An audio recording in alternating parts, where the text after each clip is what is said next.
We found out about it on television. It was just a shock. Dr. King was important, isn't the word. It was something beyond important.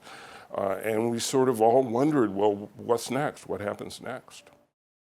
I grew up in Orangeburg, South Carolina. The whole community was still in shock, really, because a couple of months earlier, there had been a horrific incident that came to be known as the Orangeburg Massacre. It started over a segregated bowling alley, but became a sort of larger complaint about public accommodations, voting rights, housing discrimination. The troopers did fire into the crowd, and when the smoke cleared, 3 young men had been killed. So that was still very fresh when we got the news that Dr. King had died.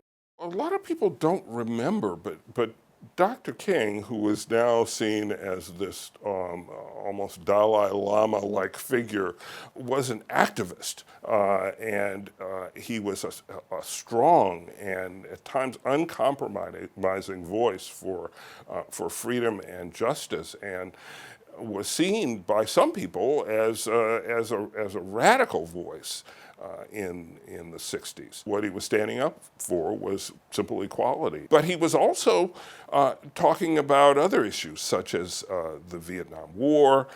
He was talking about economic issues. He was planning a poor people's crusade. So he was a more complicated figure than the sort of one-dimensional portrait that's painted of him now.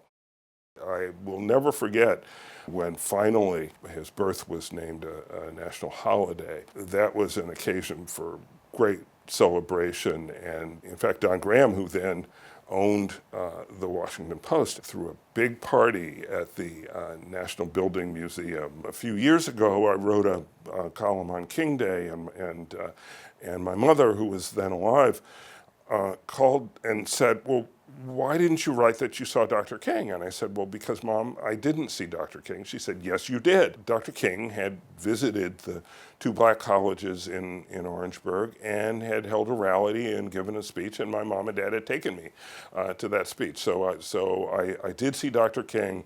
I'm sorry that I don't have a memory of it.